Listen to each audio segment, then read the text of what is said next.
에베소서 6장입니다. 에베소서 6장 1절로 4절 말씀입니다.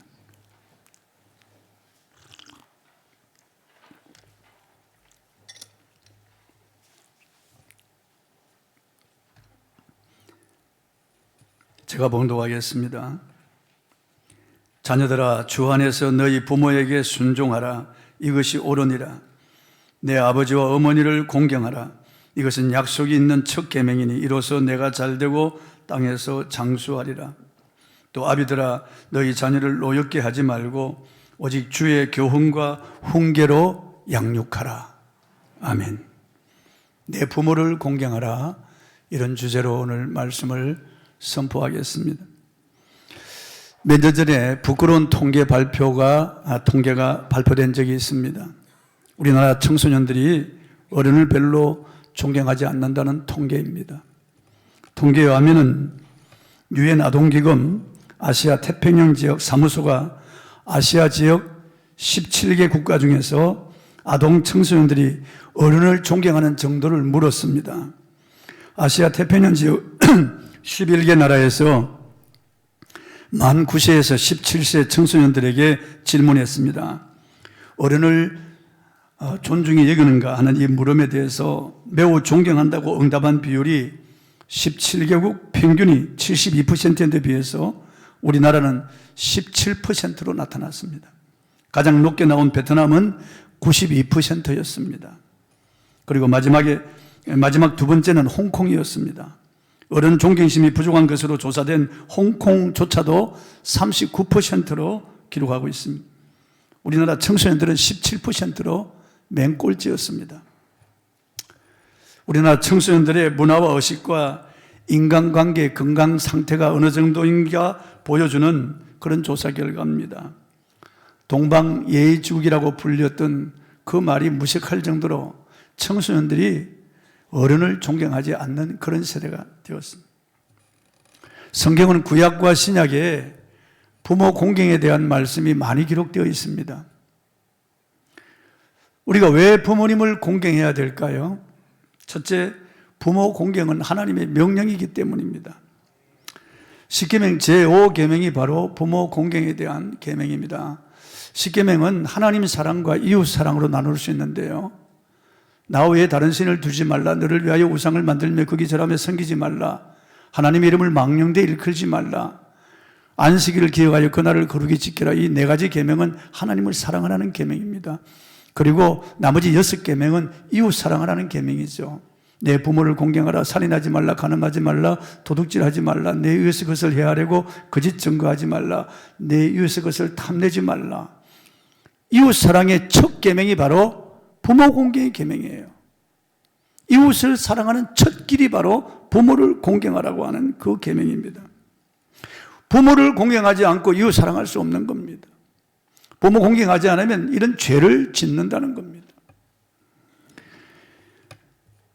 출애굽기 20장 12절입니다. 읽어보겠습니다. 내 부모를 공경하라. 그리하면 내 하나님 여호와가 내게 준 땅에서 내 생명이 길리라. 다른 계명은 약속이 없습니다. 그냥 하라, 하지 말라. 하나님의 명령이에요. 그건 반드시 우리가 지켜야 할 하나님의 명령이에요. 그러나 부모 공경에 대한 이 명령에 대해서는 하나님이 약속을 주었습니다. 내게 준 땅에서 내 생명이 길리라. 본문에서도 부모에게 순종하는 것은 옳다고 했습니다. 본문 6장 1절입니다. 읽어보겠습니다. 자녀들아, 주 안에서 너희 부모에게 순종하라. 이것이 옳으니라. 주 안에서 너희 부모에게 순종하라. 주님이 주신 계명이기 때문에 부모에게 순종하는 것이 옳다는 겁니다. 또 두 번째는 주 안에서라고 하는 말은 부모가 명해도 주님의 뜻이 아니면은 그럼 주님의 뜻을 따라야 된다는 것입니다. 그러나 주의 뜻에 합한 그런 명은 우리가 받아 순종해야 된다는 것입니다. 골로새 3장 20절입니다. 읽어보겠습니다. 자녀들아, 모든 일에 부모에게 순종하라. 이는 주 안에서 기쁘게 하는 것이니라. 모든 일에 부모에게 순종하라는 것. 이는 주 안에서 기쁘게 하는 것이라고. 부모를 기쁘게 하고 하나님을 기쁘게 하는 것이라는 것입니다. 성경은 계속해서 우리에게 말씀하고 있습니다. 두 가지입니다. 부모에게 순종하라, 그리고 부모를 공경하라, 그 말입니다. 이 공경이라고 하는 이 단어는 티마라고 하는 특별한 언어입니다.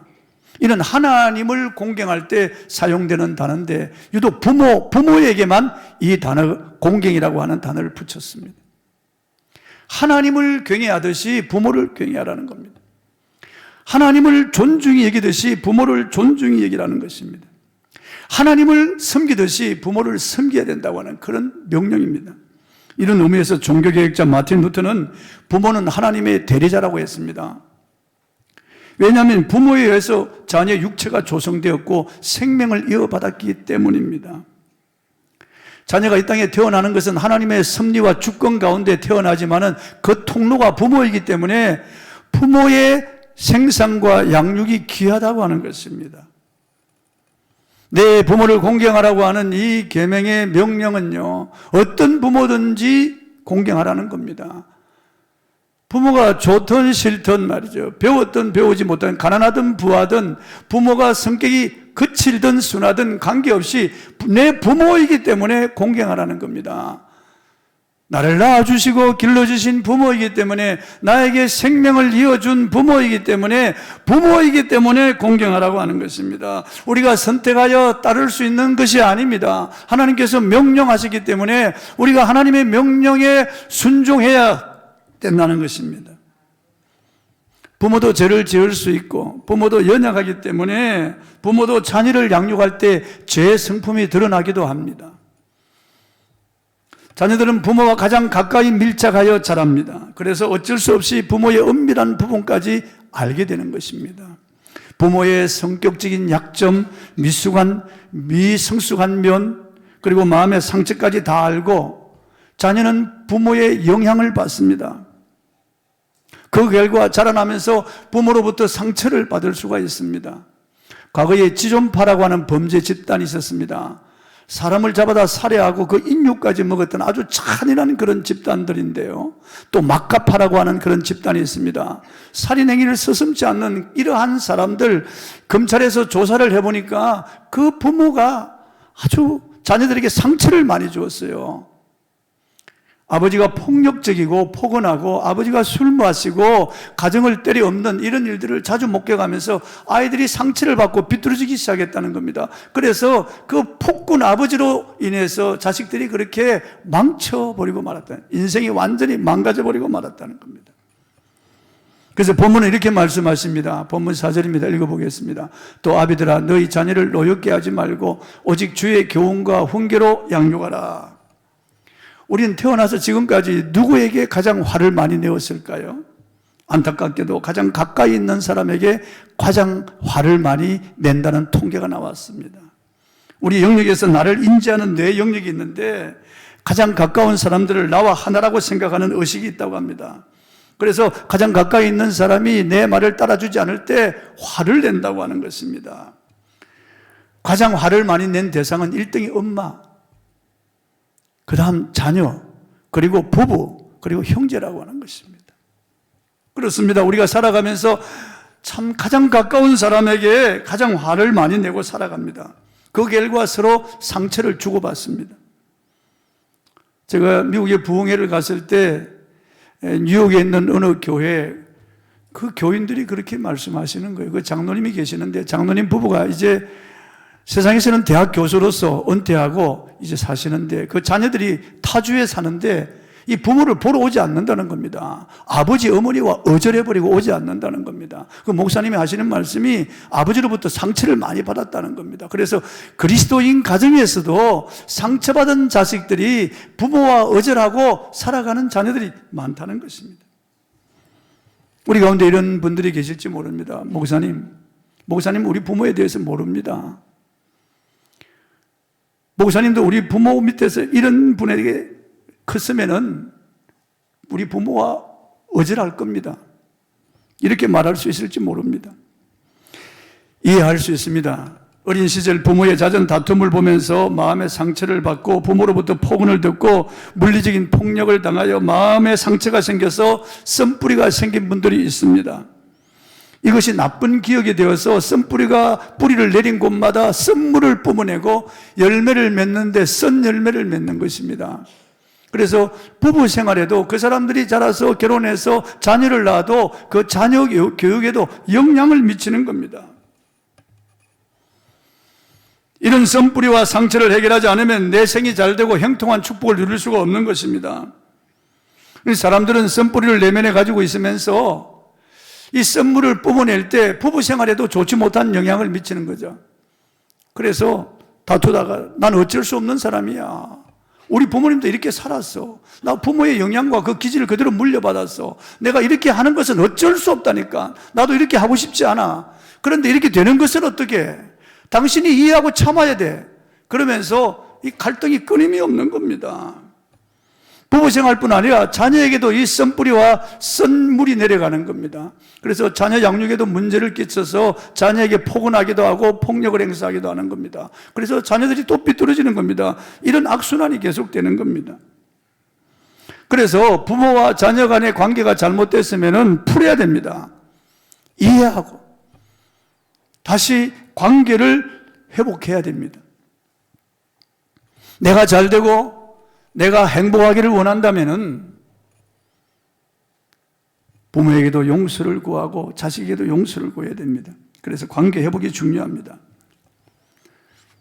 우리 가운데 부모로서 자녀에게 상처를 주었다면은 반드시 용서를 구하고 풀어야 됩니다. 땅에서 매면 하늘에서 매이고 땅에서 풀면 하늘에서도 풀린다고 말씀하셨어요.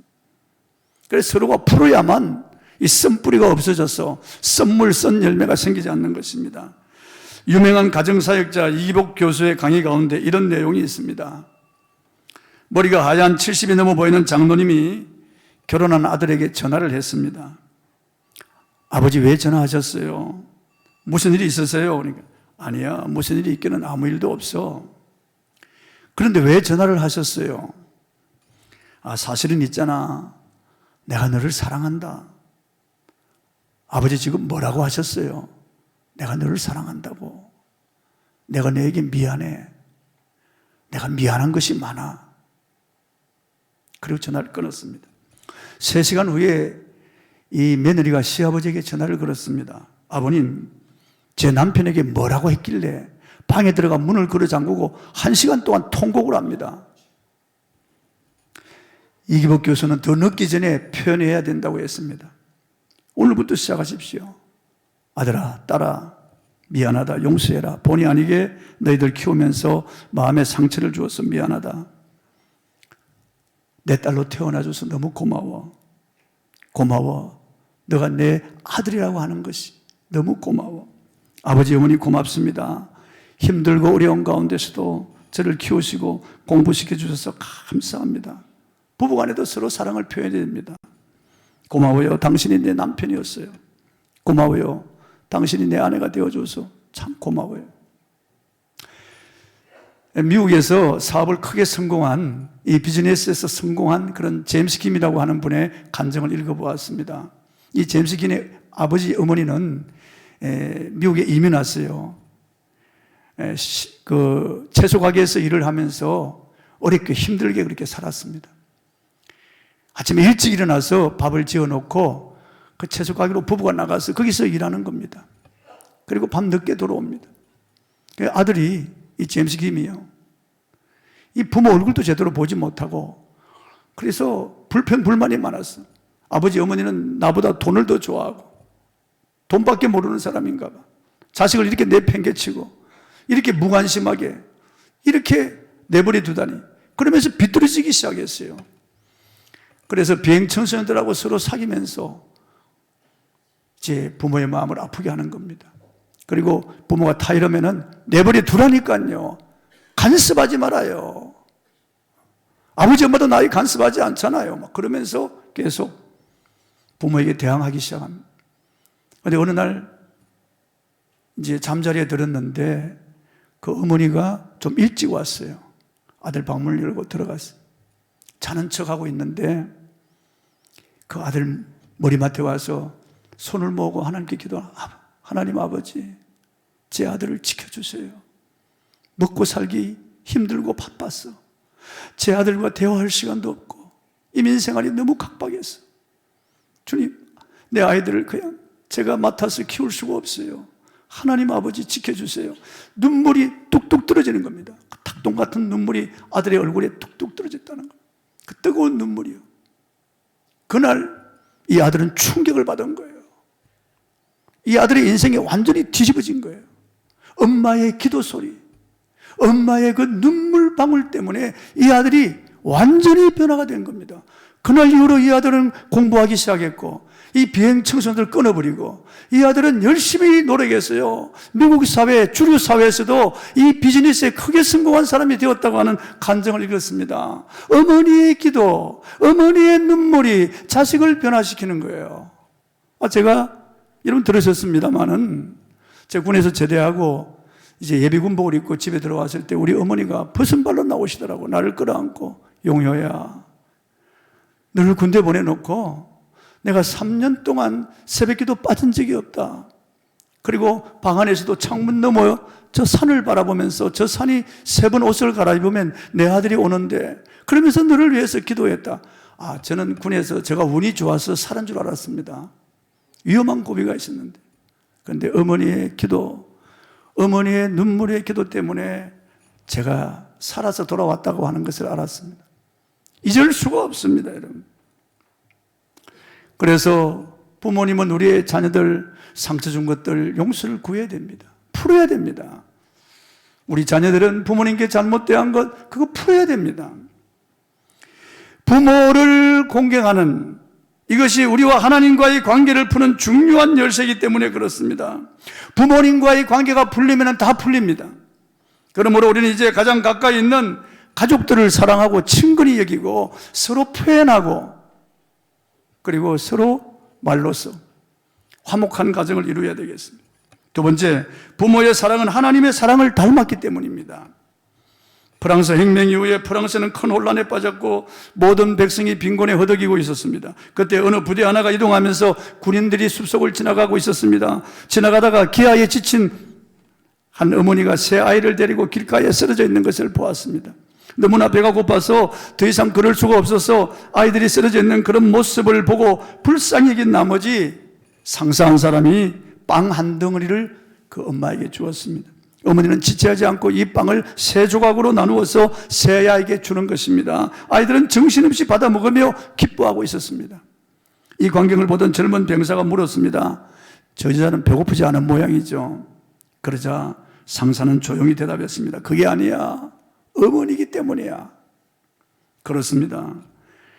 어머니는 한평생 자식을 위해서 진액을 쏟아서 헌신하고 희생하는 겁니다.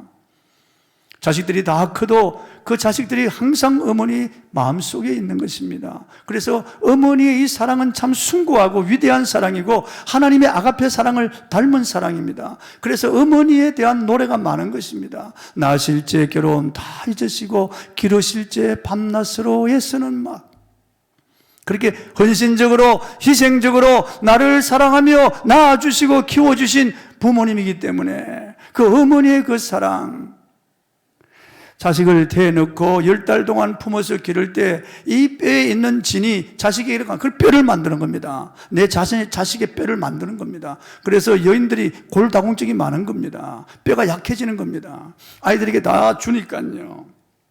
그리고 태어나서 목숨 걸고 아이를 낳고요.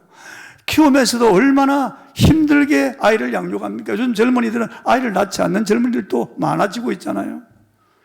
기르는 게 힘들고 교육시키는 게 힘드니까. 그런데 우리의 옛 부모님들은 그냥 산하 제한 없이 낳아서 이렇게 기르는데 헌신적으로 그렇게 길렀습니다. 전신에 3도 화상을 입었던 이지선 자매를 아실 겁니다. 지금은 그의 모교인 이화여대 교수가 되었습니다. 그 자매가 쓴 책에 보니까 자기 어머니랑 나눈 대화가 소개되어 있는데, 수술이 다 끝나고 고비를 넘겨서 여유가 생겼을 때 딸이 어머니에게 물었습니다. 엄마는 만약 지금 내 얼굴과 엄마 얼굴을 바꾸자면 바꿀 거야? 그랬더니 그 어머니는 눈물을 흘리며 그럼 100번이라도 바꾸지, 그랬다고 했습니다. 바로 이것이 그의 모든 어버이의 마음 아니겠습니까? 자식의 고통을 자기 고통으로 여기는 사랑은 이 세상에 부모 사랑밖에 없습니다. 비록 세상에서 비난받는 부모라도 자기 자식을 사랑하는 마음은 다 있을 것입니다. 저는 얼마 전에 인스타그램에서 동영상을 하나 보았습니다. 그 동영상을 보니까 중국의 어느 중학교 교실 같아요.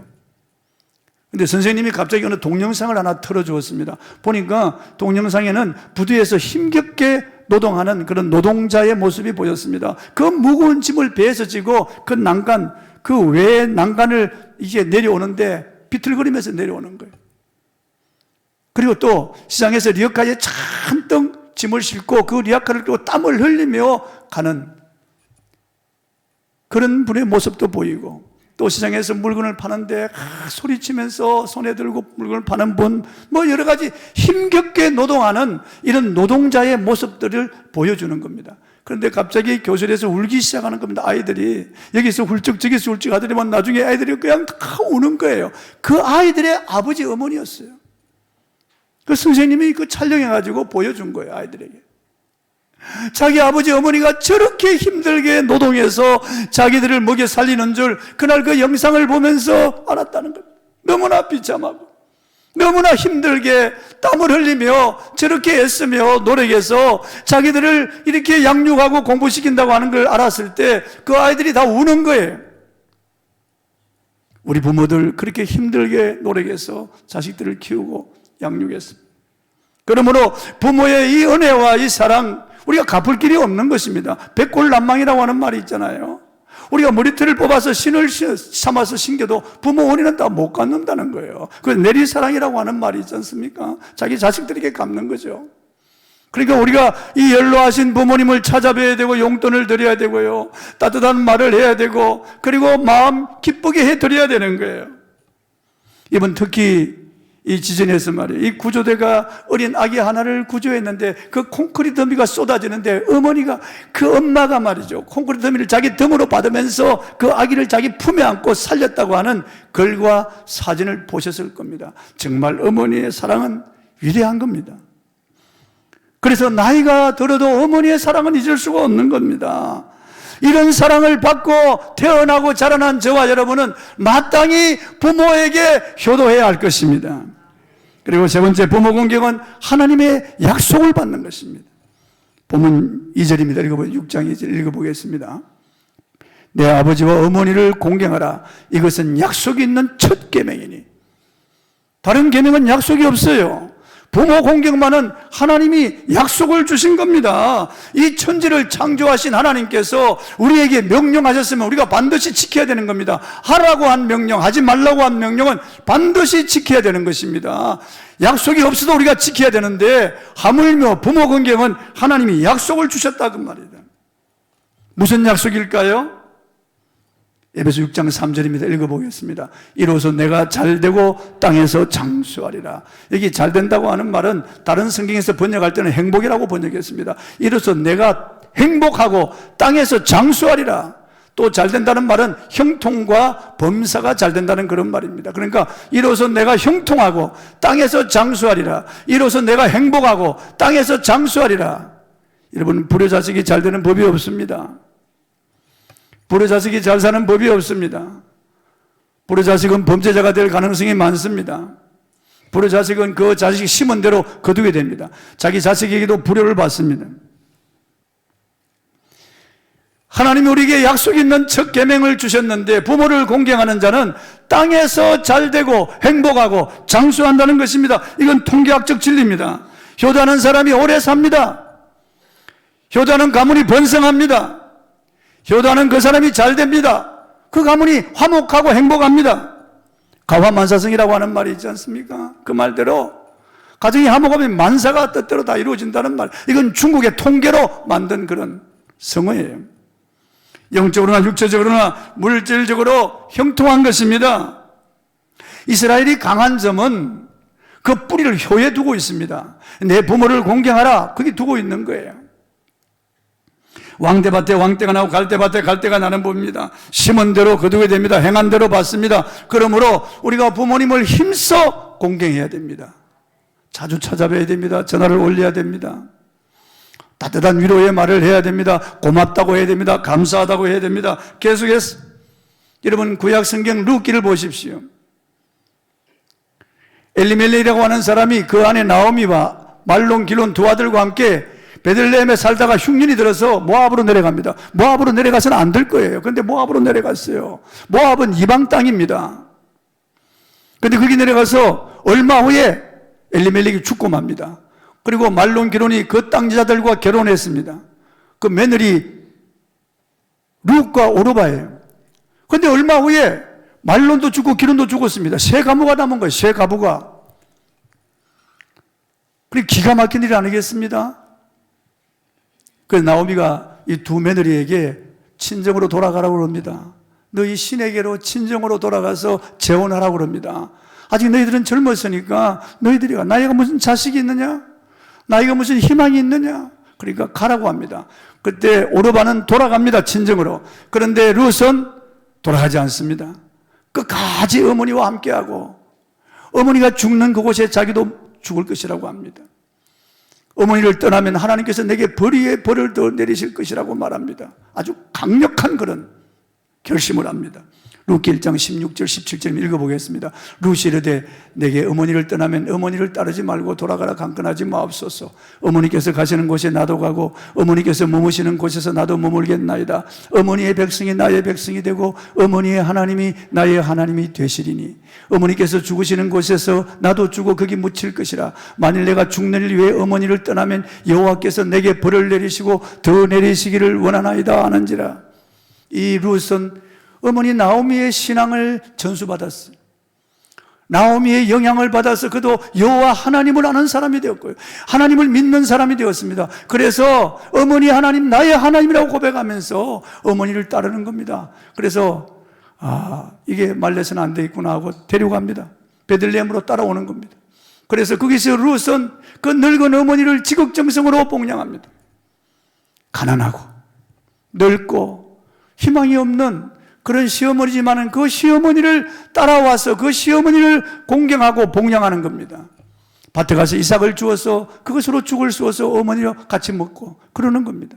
그런데 오늘 어느 밭에서 이삭을 주었냐고 물어보니까 보아스라고 하는 사람의 밭에서 이삭을 주었다고 하는 겁니다. 그래서 나오미가 그 보아스는 우리 집안 사람이다. 유력한 사람이다. 그러면서 내가 너에게 일러줄 것이니 그대로 하라고 합니다.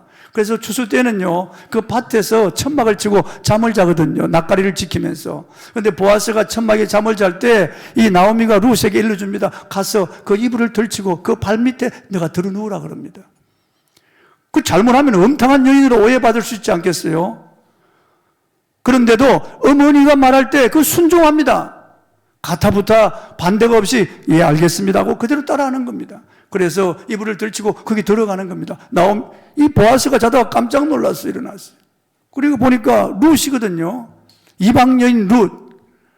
너가 너 시어머니에게 지극정성으로 효도하고 봉양한다는 소문을 내가 듣고 알고 있다. 너 참 착한 사람이다. 그러면서 그때 호감을 가지는 겁니다. 보아스가. 그래서 하인들에게 보리를 더 대주고 그리고 또 일부러 그냥 이삭을 떨어뜨려서 다 주도로 만들고 나중에는 보아스가 이 룻을 사랑해서 두 사람이 결혼합니다. 그래서 유력한 부자, 유다 지파의 유력한 부자인 보아스와 룻이 결혼하는 겁니다. 그래서 아들을 낳았는데 그 아들이 오베스예요. 다윗의 할아버지입니다. 그러니까 룻은 다윗의 정조모가 되는 겁니다. 그리고 놀랍게도 예수님의 족보에 그 할머니로 그 이름이 올라가는 겁니다. 여러분 성경에 보면은 모압 사람은 이스라엘 총회에 들어올 수 없다고 못을 받고 있어요. 그런데도 이 모압 여인이 어머니를 공경하여 시어머니를 따라서 여기 와서 어머니를 봉양함으로 말미암아 하나님의 복을 받아서 다윗의 정조 할머니가 되고 그리고 예수님의 족보에 올라가고 성경 66권 중에 룻기의 주인공이 되는 겁니다. 망고의 복을 받은 여인이 된 것입니다. 그러므로 사랑하는 성도 여러분, 부모 공경은 하나님의 명령이기 때문에 명령을 따라서 부모를 공경하시기 바랍니다. 약속 있는 첫 계명입니다. 하나님의 약속 있는 첫 계명입니다. 내가 잘되고 땅에서 장수하기 위해서 내 가문이 번성하기 위해서 부모를 공경해야 됩니다. 그리고 우리가 부모로부터 받은 사랑이 얼마나 큽니까? 그 사랑을 기억하고 부모를 공경해야 되는 것입니다. 이렇게 부모에게 효도하고 여러분 가정이 하나님의 명령을 따라서 순종함으로써 복을 받아서 번성하는 가정이 되기를 주의 이름으로 축복합니다. 찬송하겠습니다. 579장 찬송하겠습니다.